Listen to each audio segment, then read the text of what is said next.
Hey everybody, hope all is doing well today. Hope you can see me all right.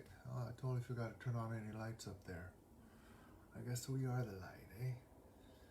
So, hey, my name is Gene Tagaban. We're going to be starting here with the Native Wellness Power Hour here. And, all right, Jewel, we got a few people who are on. Cool. And so, we'll wait for just a moment here as other people are waiting to come on. Hey everybody. Oh, there it is. And so, yeah, good to see you all. David Aldona is on. David Aldona. Good to see you guys. Thank you for joining. Thank you for joining in today. And it's kind of a mellow Monday here. I don't know how it is where you're at, but where I'm at, it's just real mellow, which is fine. It's good. That's good. That's good. All right, we got a few more people watching. Cool. Well, we'll get going here. Even if it was, I'll tell you what, even if there's just one person on here, we'd still be going. I remember this one time I went to a gathering, and they changed my time. They changed my time to do my piece or my workshop or whatever it is. And so I'm sitting there in this empty room, this empty space. You know, many chairs were in there, and all the chairs were empty. And I'm just sitting there, and I'm wondering what's going on here. And then somebody poked their head in and said, "Oh, nobody told you, but your time has been changed." And I said, "No, no, nobody told me." And so I said, "Oh, that's okay. That's no problem." But you know, one of the things that I was taught too is still that even if there's an empty space there, that the room is full, and it's filled to capacity with all of our ancestors, you know, who have come to join you and see you and support you. And so what I did anyways, I just sat there and I sang some songs, you know, and I just said my thank yous and my gratitudes for ancestors who are there. And what I was taught just through our native ways, our indigenous ways of learning, our fundamental beliefs, is that our ancestors are always with us. They're always with us. And so I was just, even if there's an empty space there, I don't mind. And oftentimes I'll go to theaters and on the stage, and I love standing there in this vast emptiness, you know. But again, I look in that emptiness, and but it's filled. I see it as a filled room, filled, you know, standing room only. And just like each and every one of you who are here too, is like to acknowledge our ancestors who are with us wherever we're at, because we can't do this alone. We can't do this alone. And again, that is just a fundamental belief of indigenous peoples, about that belief in ancestry, you know. And so it's and it helps me along, and that's what I'm going to be talking about. Just some of the things I'm going to be sharing with you, just like things that really assist me and help me in this path, you know, because I need all the help I can get, eh? Yeah, because there's no way I can do this alone. And so what I'm going to do here as we get started, we're already started, I'm just going to share a little song with you. And as I share this song, you know, I just want to share, you know, hey, check out this drum. This drum was painted by my wife, Ruby. You know, I strung it up on the back, and you know, I made the drum, and then she painted it up, which is kind of cool. You know, I really like it. So, hey, thanks, Lori, for letting me know that it's hard for you to hear. I can speak louder because sometimes I just get in this mellow mood, man, and I just like you know, sometimes I just don't speak up, man, because I speak quietly. But I'll try to adjust myself here and speak up a little bit louder. And so welcome everybody to this Monday. I don't even know what the date is. To be honest with you, I don't care right now. what the date is, but it's a Monday. I'm speaking to you. My name is Tagaban. I'm with the Native Wellness Institute, and welcome to the Native Wellness Institute's Power Hour. And we're on maybe week 37 or so, program maybe 220th. I'm not really sure, but here we are again, just to bring that wellness and that support and that love and that spirit out there to the people. And thank you, because you are the people, and we really need each and every one of you, you know. And if there's some way that we can just connect with you today, somehow, some way, you know, and that's awesome. But just for you being here, December 7th, thanks for letting me know, you know, and I should know that thing, because yeah. Week 38. We are on week 38. Oh my goodness. And I'll tell you what, our response, we're on week 38, and we only thought that we were going to go through this with the Native Wellness Institute for like maybe a couple months, just for our response to the pandemic, everything closing down. And so we just wanted to bring that health and wellness to the people, because I know everyone was, you know, trauma can come in many ways, and anxiety and fears. And so any way that we can bring that healing out to the people, and you are the healing yourself. So being here is also helping yourself, helping your own people, your own families. So here I am. My name is Tagaban. I'm of the Duck Danton Raven Freshwater Sockeye Clan from Hoona, Alaska. Child of a Wushkitan Eagle Shark Clan from Mahuan. I'm Cherokee, Tlingit, and Filipino. And I'm speaking to you from the Coast Salish lands of the Puyallup people here in Ruston, Washington. You know, it's a beautiful day out here where I'm at, and I'm just giving thanks for the beauty. It's actually quite warm out there for this time of year. And so this song, just to sing this song and get us going, you know, in a good way, because, you know, that music.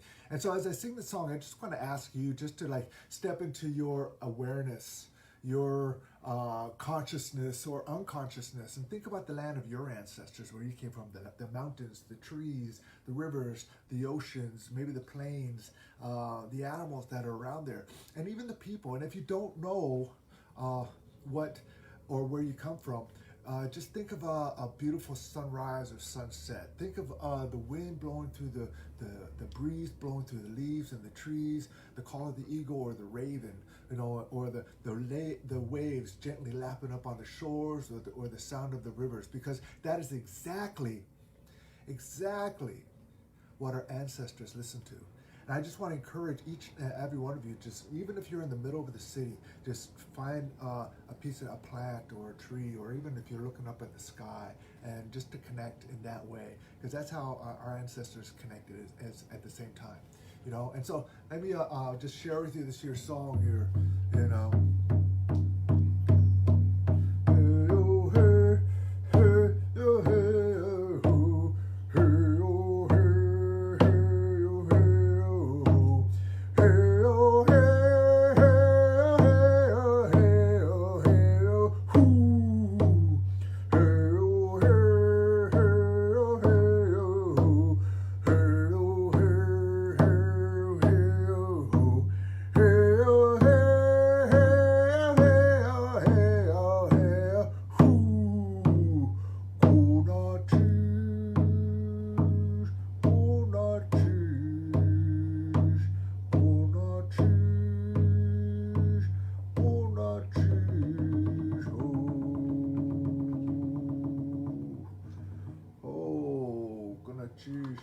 And again, I just wanted to bring that, you know, because one of the things that I do for my wellness and my health is I need to really connect and get grounded, because sometimes I can just get you know, my attention span is way out there, and that's what I'm really grateful for my wife, you know, Ruby, and to be in my life, because, you know, many ways we're very opposite, and so I could be like very big picture oriented, you know, and thinking in that way, and just get really distracted sometimes. And she gets very detailed, you know. She likes to do research. I like to experience things, you know, and so in that way we often we balance each other out in that way. You know, in many ways we're just opposites. You know, in many ways we're the same. We love, our heart goes out to humanity and the animals out there. She's a teacher. She's a special ed teacher, as well as I teach in my way too. You know, and so we have our differences and we have our similarities, But oftentimes, we need somebody who's different in our life to just to balance us out, and she does that for me, which I'm very grateful for. And in your life, who do you have in your life to help balance you out? Who brings that other, there's, as the Asian way, the yin and the yang, and bringing that harmony as well. Because oftentimes, in music, they're bringing those harmonies in, and so to think about those individuals or those ways that keep you grounded. And so I'm just going to share with you a little bit of my wellness and what I do for myself. Last time I was here, I think it was even last week, I was sharing with you this here. I carry this with me, and what this is, it's like it's a meditation board for me. But on here, I have certain models, and I put all these models in circles. I have modeled the 8 Pillars of Joy from the Dalai Lama and Desmond Tutu, as far as the 8 Pillars of Joy. I have the medicine wheel on here, the Gona model on here. I have Thosh and Chelsea's Wealth of Culture, their model on here too. I created one myself. I call it the Circles of Achievement. But there's one I really want to talk about today, and that really helps me. And it's called the Indicators of Awareness. And it's in this model right here. And as we go, and as indicators of awareness, and as we take a look at any medicine wheel, we start with the east, then we go make our way. Just like as the sun comes up, it starts over in the east, and we say our gratefulness, our gratitudes to that. As the sun just travels through the earth, it just goes, all the way down the south, and just that's, and I'm just taking a look at this model that's really helping me out and assisting me.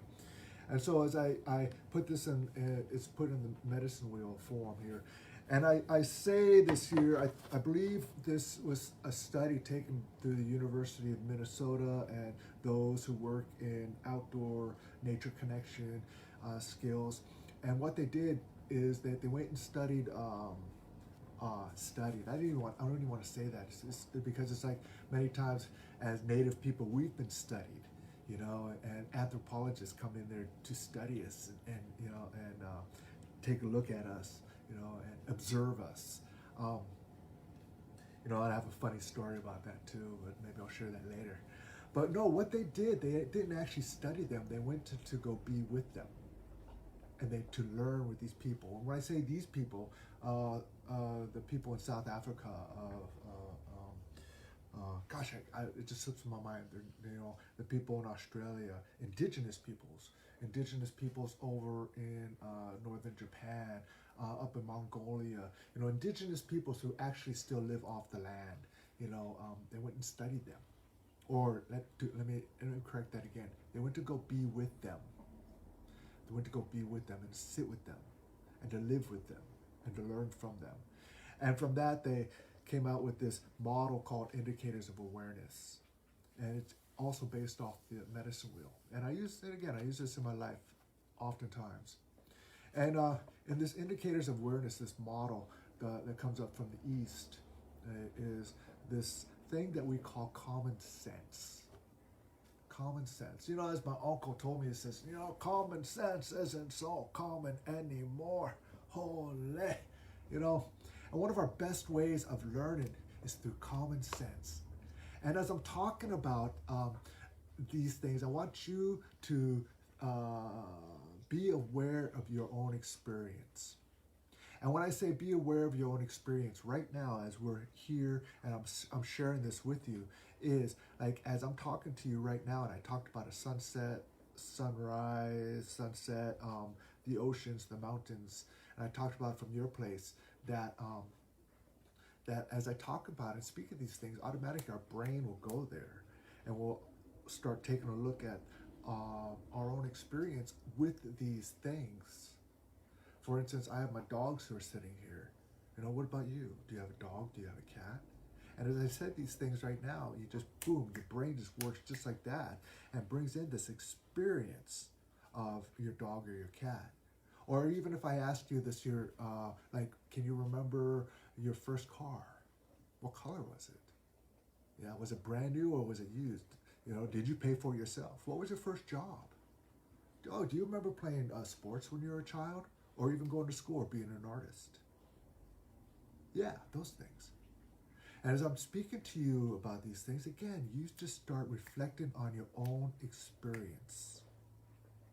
Just like that. Because our life is a story. And our whole story is actually made up of these moments, of these experiences that we have. Like right now, what I'm talking about right here is, this is a moment. You sitting here watching me, listening to me, you're taking a moment out of your life. It's a moment. And this moment will never, ever, ever happen again, ever. Ever. You know, and so our whole life is made from these moments. And so when I go through these awarenesses and I talk about indicators of awareness, one of these indicators of awareness is common sense. Now, where in your reference of experience did you experience common sense? Now, I'll tell you what, one of the greatest lessons I heard when it came to learning about common sense was my lesson around fire. You know, because I was just like a little kid. I was a little kid growing up, and I hope I was growing up, but then I was just really curious about the burner on the stove. And I was like, they put the pots on there, and they put the pans on there to cook and stuff, you know, and there was always this napkin there. I was going, wow, I wonder, you know, I threw the napkin in the fire, it burns. Is this hot enough to burn this napkin if I put it on the burner?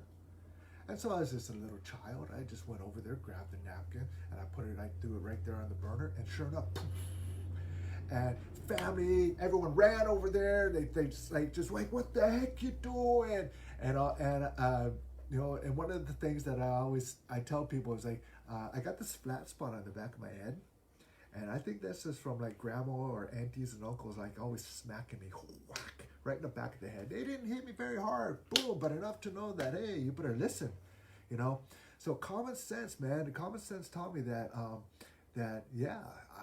fire is a serious thing, you know, because I got in trouble for playing with lighters too, you know, or doing those, because, you know, as a kid you're exploring things too. And common sense also told me and taught me that I cannot jump off of the top of a house with an umbrella and float down to the earth.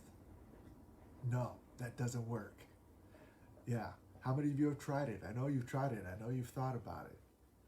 You know, and so I tried it when I was a little kid. I'll admit it. I tried it when I was a little kid.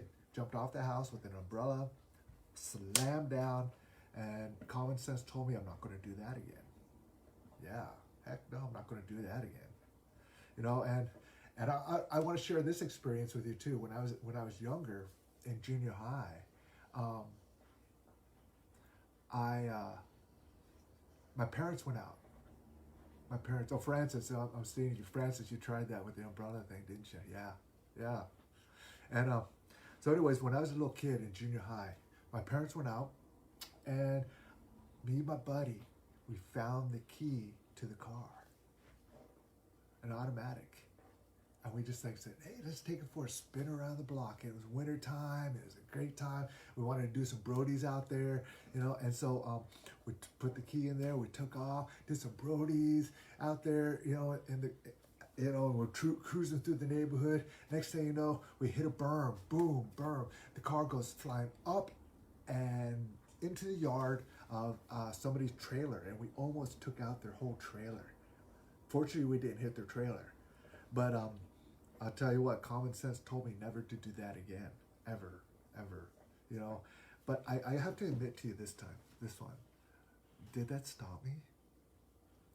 No, I did it a couple other times. Because sometimes common sense, you know, it takes a couple times for us to listen. So, you know, just like my uncle said, common sense isn't so common anymore. But isn't that some of our greatest learnings? Some of the stuff that we just did stupid stuff. How many of you did stupid stuff? Think about it. And as I just said that, how many of you did stupid stuff? The little voice in your mind. Yeah, the little voice that just said, what little voice? You know, and how do you have a little voice? When I say, how many of you have done stupid stuff, and I asked you to raise your hand, you just mad at boom, boom, boom, boom, boom, boom, boom. Your brain just went and just reflected on some of the stupid stuff that we did, and we're still alive, and here we are. But we learned from it. At least I hope we did. You know, that common sense. You know, and that's a big awareness that we have, you know, and that common sense. I'll tell you what, unfortunately, there's a lot of our brothers and sisters who are still lacking that. They're still lacking that, you know, and doing unhealthy behaviors. You know, for instance, like, it's common sense to me to respect your partner in life. You know, to respect your wife, or your girlfriend, or your boyfriend, or your husband, or your children, those who you live with. To me, this is just common sense stuff. Yeah. But yeah, we're not learning that sometimes. So yeah, to think about that common sense. You know, as we go along in this medicine wheel too, you know, the next step in this indicators of awareness, the first one was common sense. The next one comes to a place of aliveness and agility. What is it that you do and you feel alive? What is it that you do? You feel alive and you can move and you feel like that agility. You know, it's like, it's interesting, like our elders are like those old elders. They can walk in to a gathering. It could be a powwow, it could be a ku'ik, a potlatch, or whatever it is, a gathering. And they'll walk in, they might have a cane, they might come in crutches, they might come in their walker, or even they're rolling in on their wheelchair, some of these elders. And then the music starts, you know, hey-oh, hey-oh, hey-hoo, hey-oh, hey-oh, hey-oh, hey-hoo, hey-hoo, hey-oh, hey-oh. And the music starts, and those elders, you see their heads start shaking a little bit, their shoulders start shaking, their foot starts tapping. And if they're in a wheelchair, and they're in a walker, or in their cane, that cane is put to the side. They stand up in that walker, and they start to dance, and hey-oh, hey-oh, hey-oh, you know, and suddenly that illness or that disability they have is no longer there. And they start to feel the music, and they start to feel the spirit of the dance and the tradition and the culture. And after they feel that tradition, and then they start to feel more alive. Not just more alive, they feel alive. And it doesn't matter if they have that cane or that walker or that wheelchair. It's that they feel that aliveness in their spirit. And then they just start dancing, and they do this all night long. That's what I'm talking about. What is it that makes you feel alive? What is that? And to do those things, you know, I'll tell you what, you know, it's like I just want to take a shout out to Thosh and Chelsea, man, because they just got a little baby, man, you know, and this little life came. You know, and when you hold that little child and you look into their eyes, you know, and just, I tell you what, that new life, you know, you can't help but feel alive when you feel that. Yeah. And that aliveness, what is it in your life that makes you feel alive? And to do those things, to pursue those things, you know, and even if you're a partner of somebody, you know, and I'll tell you what, I'm a bike rider. I ride my bike, and lately it gets dark here in the Northwest Coast, and so I'm out there at nighttime a lot now. The thing is, my wife, she knows that I need that to ride my bike, because that's a way that I express myself and I feel alive when I'm riding my bike out there. And so sometimes she'll just go, hey, why don't you just go for a bike ride? I say, it's getting dark. Well, I guess you better hurry then, she'll say. You know, get up. And she'll like, actually, now get up, go for your ride. And so in that way, she's supporting me in that aliveness. So how is it that you can support those in your home too? Get up. Hey, let's go for a walk. Let's take the dogs for a walk. Let's all go down to the park. Or let's go down to the water. Let's just go out and look at the stars. Whatever it is. Hey, let's go all play basketball together a little bit, as a family. And I want to say as a family who's keeping each other safe. So what is it that brings you that aliveness? And so the first indicator of awareness is just that common sense. And again, that common sense will keep you safe out there in the forest, out there in the woods. Part of the common sense too is like, okay, if you see a sleeping bear, don't go tap it on the bum. Yeah, it's common sense. But the aliveness part is like you running away from that bear once it wakes you up. That will keep you alive. But the common sense is, let it sleep, man, let it sleep. So there's common sense and then there's aliveness. And the third indicator of awareness is inquisitive focus. Inquisitive focus.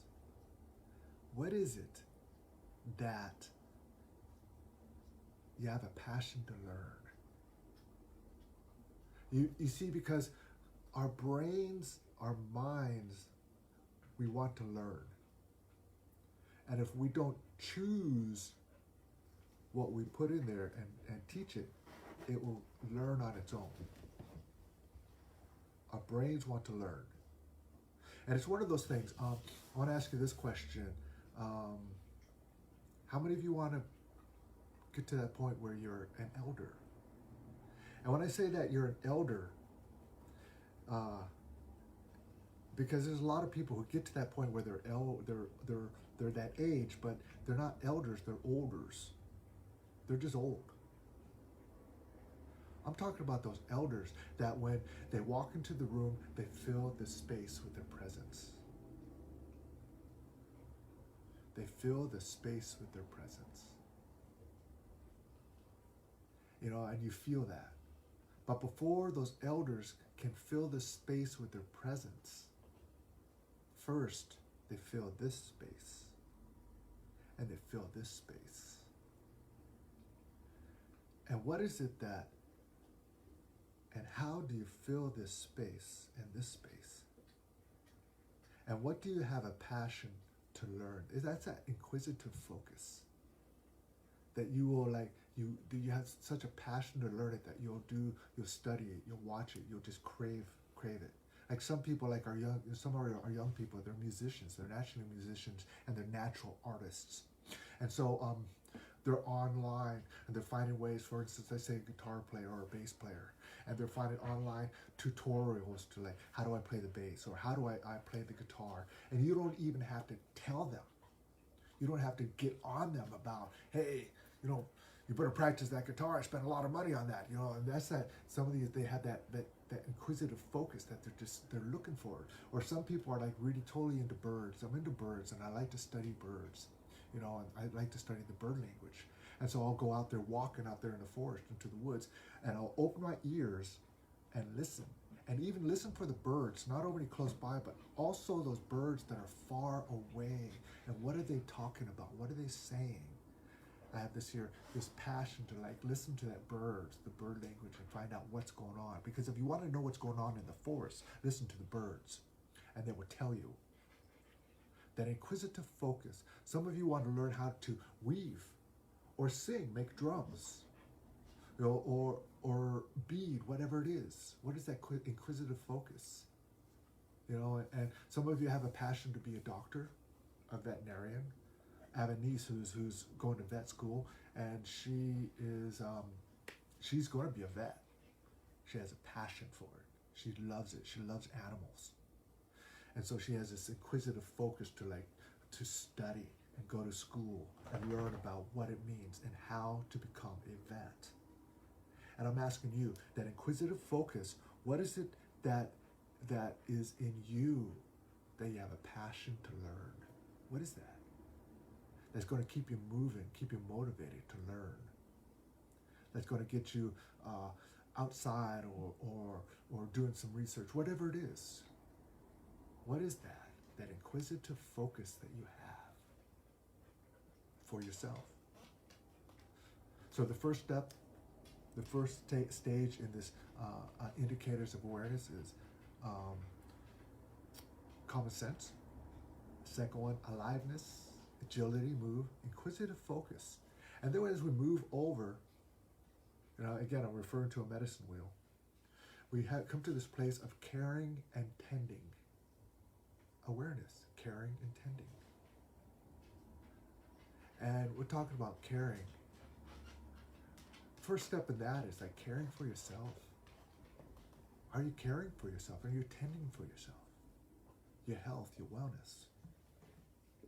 Are you getting up there moving? Are you eating right? Are you sleeping enough? With the inquisitive focus, are you filling your mind and your heart with those things that you choose to learn? You choose to learn. Again, if you don't choose what you learn, your brain will learn anyways. So what is it that you choose to learn? And so it's like that caring and tending. How do you care for yourself and tend to yourself, your own needs? And part of that awareness too is once you take a look at that, what are you doing to care for your house, your home, those in your family? Caring and tending. Outdoors, I know I need to get outside and do some work outside. I need to, I'll tell you what, some of my caring for myself is, and that inquisitive focus always too, that's why I love Well for Culture, Chelsea and Thosh, is because I need to eat better. And that's part of my own self-care, that caring and tending. I need to eat better. I'll admit it, I probably have an addiction to sugars. I love chocolate chip cookies. I love brownies. I really like eating those things. And I got to make sure I don't eat a whole bag of them all in one sitting, which is very possible. And I know some of you do the same things out there, man. And like that chocolate chip cookie will be there, and that chocolate chip cookie will be like just staring at you. And it looks at me, and I know it'll be in the kitchen, and it's in the bag with all its other chocolate chip cookie buddies. It'll be going, hey, G, hey, buddy, hey, day. And I'll walk into the kitchen, hey, here we are, just one, man. But you can never just eat one. So I need to take a look at that. My wellness, my health. And sometimes I justify it. Oh, I can eat these sugars. I can eat these sweets. I can do these things. I justify it because, you know what? I'm going to go out for a bike ride later on. I'm going to burn it off. I'm going to go for a walk, or I'm going to do something. I'll burn it off, and I'll justify it. And sometimes, and then that extra piece of cake, man, yeah. And that's something I need to take a look at myself. Indicators of awareness. I need to be aware of myself and caring for myself. And also caring for this house. And this is a big thing. My wife and I talked about this weekend, and I'm gonna bring it out to you. And that caring and tending is caring about the house. And I know one thing that Thosh and Chelsea talked about, and I'm talking a lot about them because they're awesome and they just know so much as young people, is clutter, man. I collect stuff. I collect gear. I collect outdoor gear. I have tents. I have sleeping bags. I have skis. I have bikes. I have more bikes than I need, and I have a couple amps. I only need one amp. I have some guitars and things like that. Skateboards, longboards, shortboards, and I have a kayak in the side. I have a canoe in the back, and I have paddle boards and stuff. I have stuff, man. And my wife was getting on me like going, you've got to get rid of some of this stuff. It's like crowding me, and just where did all this stuff come from? And that's like caring and tending for, her needs as well. I need to take a look at that.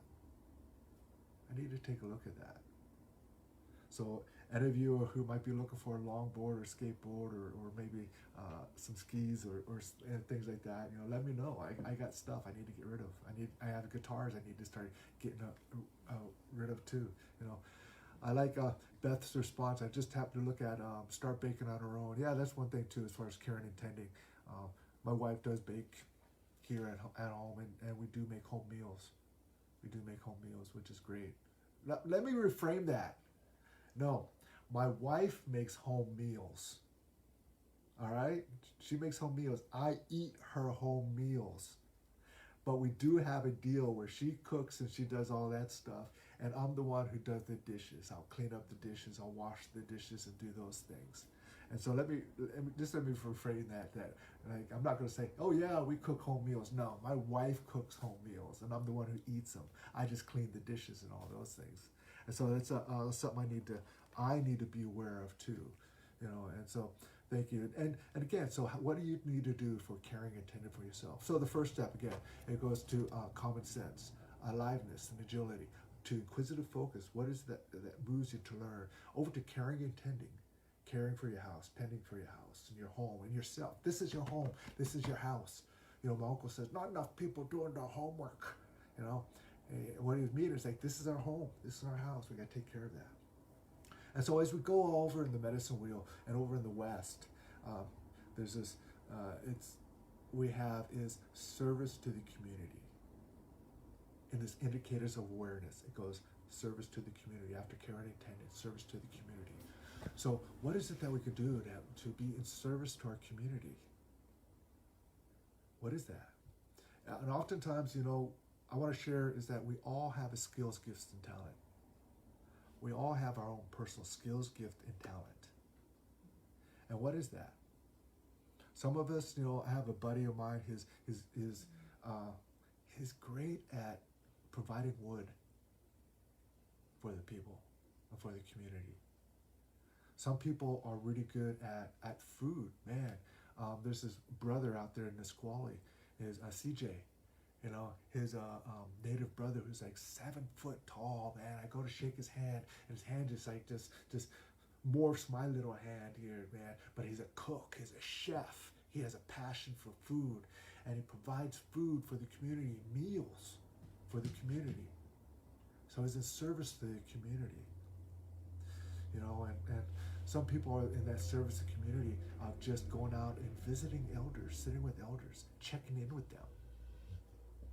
They're being in service to the community. And so how can you be in service to the community? I'm a storyteller. I share stories. And oftentimes I'll just go out there and I'll start sharing stories or sharing music.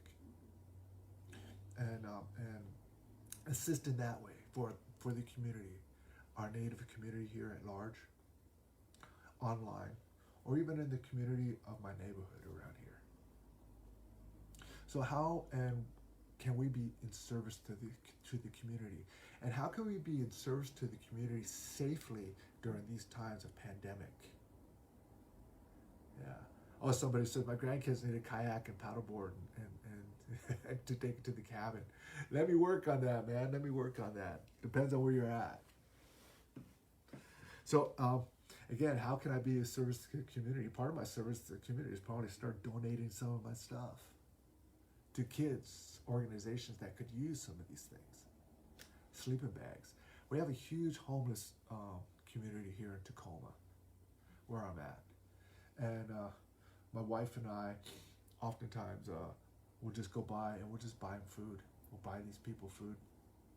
And we'll just bring this whole box of food and say, here you go. Here, I'll distribute some of the food over here. I'll distribute some of the food over here. And sometimes we'll gather coats. We'll go get coats or blankets. And we'll just like go, okay, let's just take these, see who needs a coat. Let's go see who needs some blankets. And sometimes we'll just drive around and say, hey, and this one time I remember just got back from Goodwill. There's some shopping. There's like this awesome sleeping bag that was there. Bought the sleeping bag. Then there's this brother standing on the side of the road with a sign, and all he said was just, I need a blanket or a sleeping bag. And so I just pulled over. I said, hey, brother, here you go. Just bought this at Goodwill. It's a beautiful, really nice sleeping bag. Tossed it to him. There you go, man. He goes, are you serious? I go, yeah, there you go. There's a sleeping bag. You ask, there we go. So how can we be in service to the community? What is it that we can do? Because you have a skills, gift, and talent. What is your skills, gift, or talent that you have? And how can you learn more if you have that too, and maybe you have a passion that go back to that inquisitive focus to learn about that and learn about that, yeah. And learning about that too, being in service to the community too, might also be something that helps you and gives you that aliveness. And gives you that aliveness. And so let me see here. I just saw a question here. It's difficult from a sister here, Tammy. It's difficult when so many are affected by historical traumas to help create healthy communities. Lateral or violence replaced with lateral kindness. Yeah, because there's trauma out there. There's all these things, and oftentimes too is like, how can we replace that with that lateral kindness? That lateral kindness. And so, thanks, Tammy, for pointing that out. And so as we go up the medicine wheel from the west, we're going to go over here to the northwest, and it's this place that what do we hold in awe and reverence? So we've come from common sense, aliveness, agility, inquisitive focus, care and intended, service to the community, but up here in awe and reverence.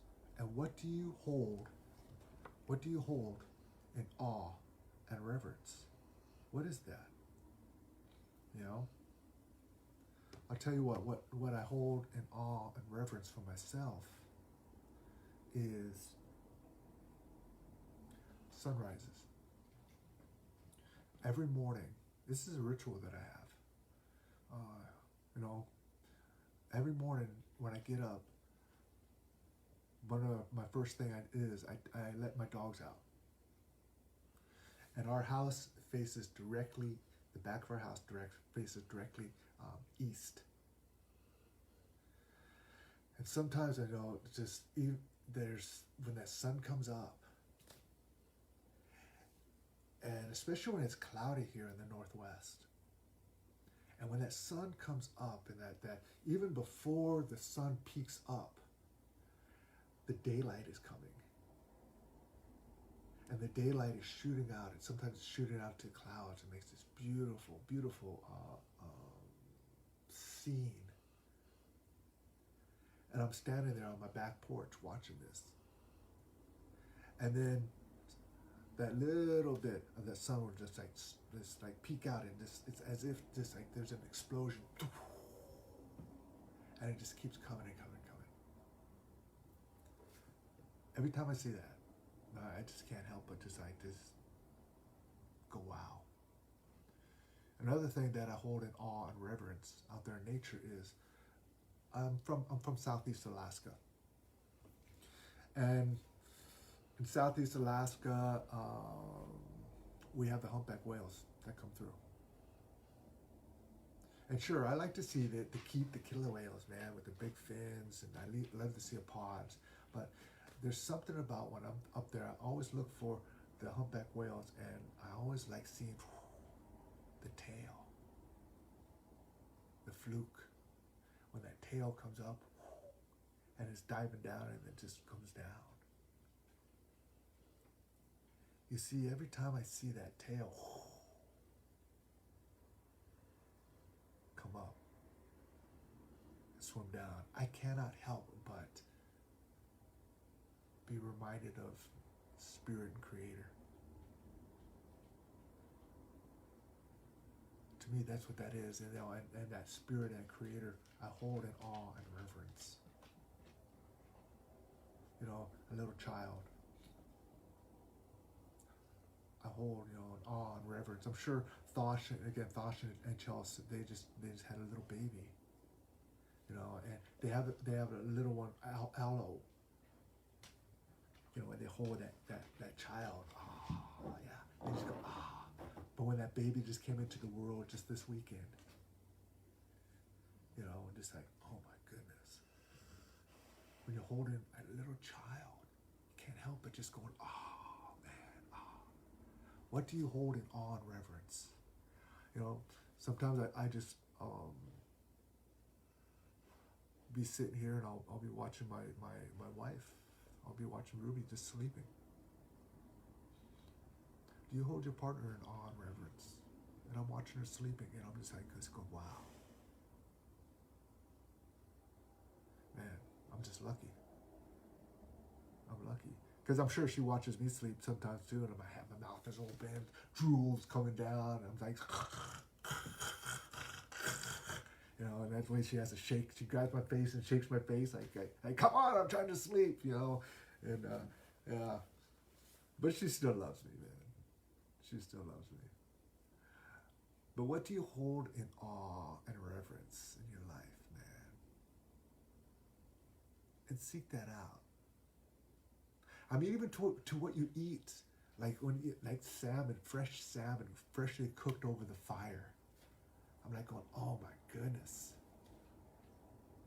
Oh my goodness, yeah.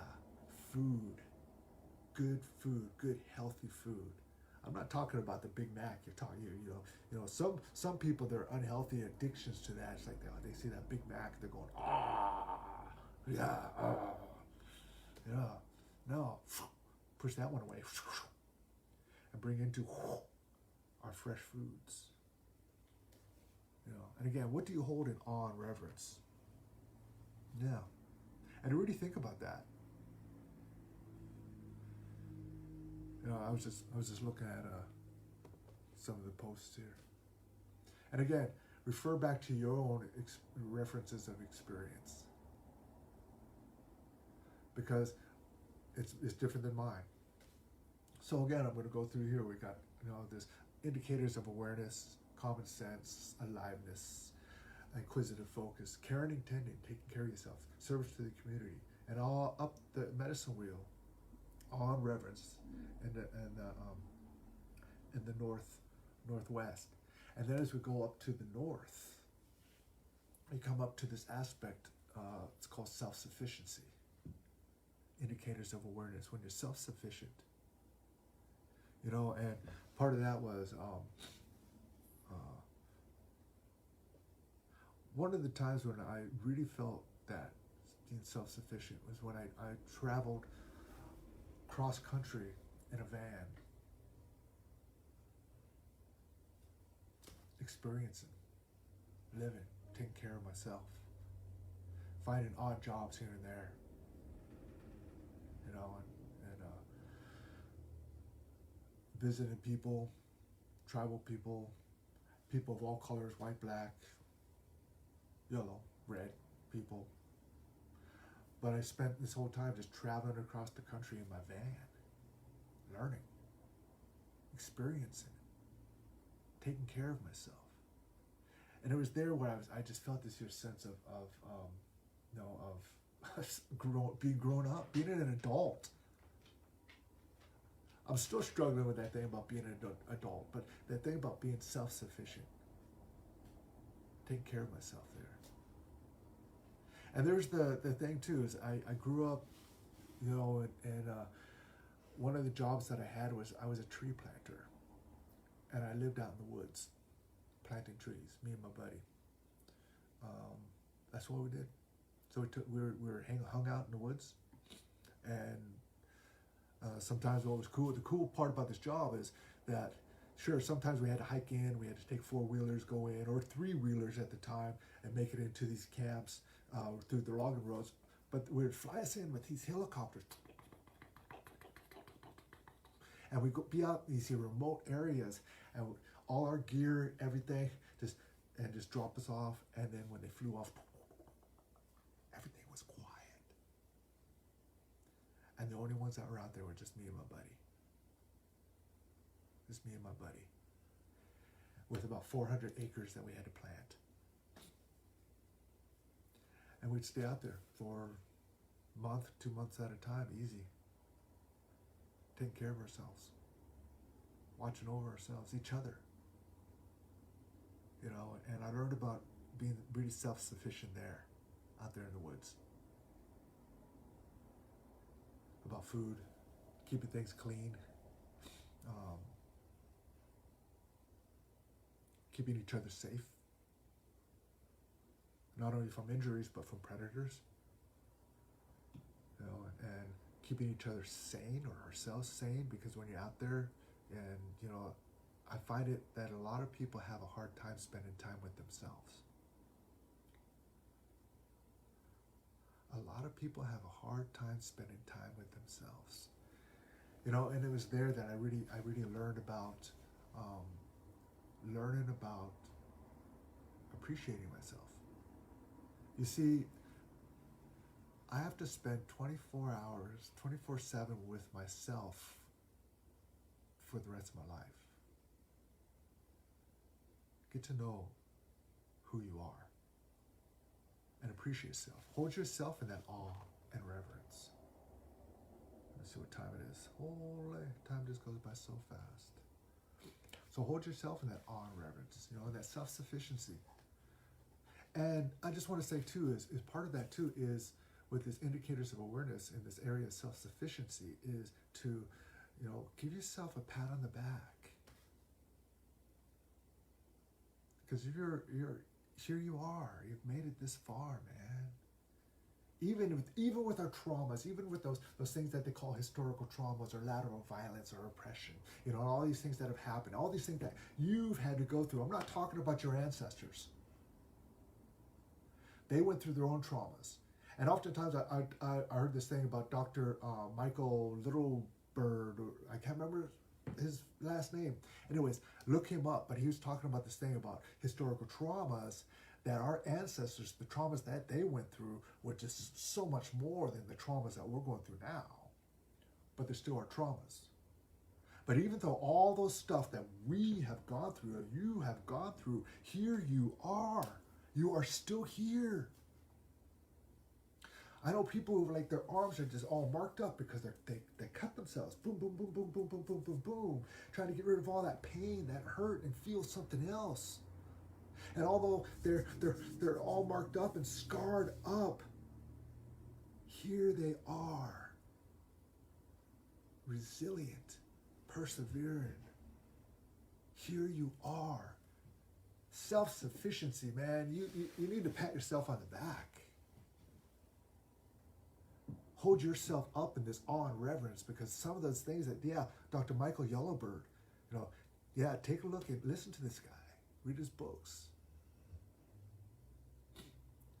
But hold yourself up, man, because you've made it this far.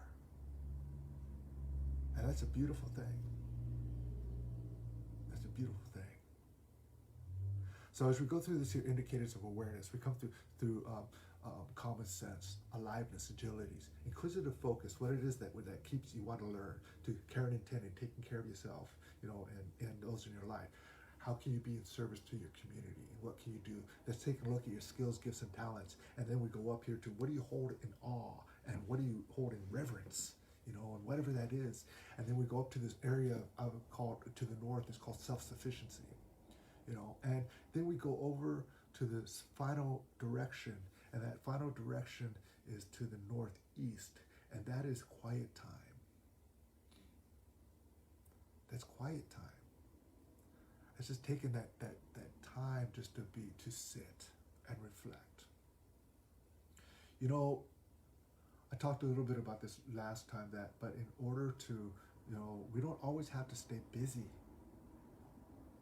We don't always have to be doing something. But sometimes the doing is just the being. Sometimes the doing is just the being. And just to sit and breathe. Sometimes just to sit. You know, I love being outside, you know, and when it's stormy out, and just feeling that. You know, and sometimes I'll tell you this. Sometimes I love when late at nights, you know, my wife and I, she's sitting in her chair, and I'm sitting on, you know, I got my space on the couch and stuff, and sure the TV's on, and just mindlessly doing our thing, but we're just sitting there, and it's quiet, and we're just being appreciating our house. We're safe. We're safe. We're comfortable. What a joy. We got our dogs around us. Some of you have your kids, your grandkids around you. What a joy. And it's that time just to sit and reflect. It's that time to like maybe sing a song of prayer. Pray. Meditate. Or even that quiet time is just being able to sleep. Take the time to sleep. When I was younger, I could sleep all day, but as I'm starting to age here, it's like, you know,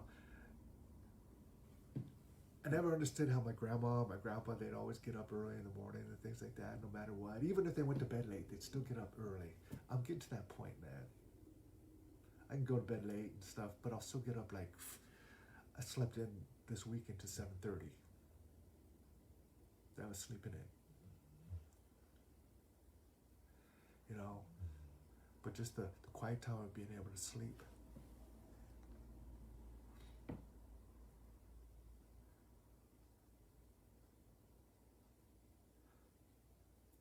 And so I'm just taking a look at this thing, taking a look at some messages that you've got here, just to think about, you know, what are your awarenesses and what do you do? You know, Beth put a message on here. How do your triumphs and traumas weave together to make your stories? That's an interesting question. We're coming to the end of this hour here. And how do your triumphs and traumas weave together to make your stories? You know, it's like, that's a whole another hour. That's actually a whole another week. You know, again, what I'm talking about today is, you know, oh yeah, I made up these here little signs here too. Maybe you can see them. I see that okay? You know, the first area is common sense. Indicators of awareness, common sense. The next one is aliveness and agility. Inquisitive focus. Caring and tending. Service to the community. What do you hold in awe and reverence? Self-sufficiency. Get to that point where you're self-sufficient. And taking that quiet time for yourself. Indicators of awareness. And so I just want to close this time, you know, and I just saw this thing too, is one thing that we can, you know, how we can be service to the community during this time too, is like we are one of our founding board members. I want to take a shout out to Cecilia Fire Thunder. Unfortunately, her house burned down this past weekend, you know, and so we're doing a fundraiser for her on the Native Wellness Institute, you know, just to help her out. And one of the things too, I was reading this out, you know, talk about what's important to you,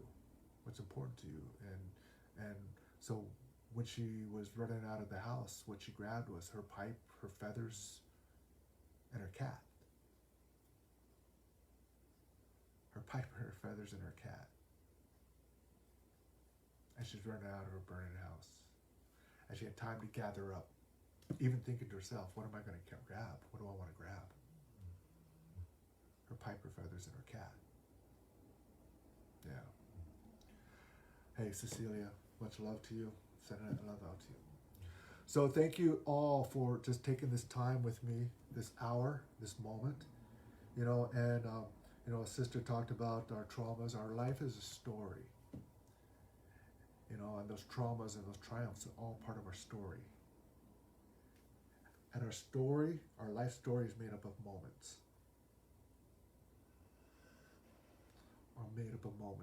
So oftentimes when you're trying to tell your story, instead of trying to tell your whole life story, just pick a moment. pick a moment to tell. A small moment. And tell a good story. I tell you what, my story's not done. Yours isn't either. You know, and those awarenesses about yourself, and to teach, and to be a teacher. You know, and so with that, time to continue on, brothers and sisters, relatives. Take care. My name is Gene Tagaban. I'm with the Native Wellness Institute and our Power Hours here. Thanks for joining us. You know, we have take a look on the website for those other Power Hours that are coming up. I can't even remember what's going on. Plus, with the Native Wellness Institute, we have some workshops that are coming out. One for men, one for the LGBTQ communities, I believe. One for our youth, our young ones. When I say our young ones, they're in the 20-somethings on down. You know, and check it out. Check out nativewellness.com and check out our site. You know, bring that health and that wellness. And again, how can you be that health and that wellness? Again, your story. I also believe that you're a storyteller. So for that right now, blessings, blessings, blessings. Until next time, Ganesh Chish, Wado, Salama, Salama Po. Take care. Blessings, blessings, blessings. Oi.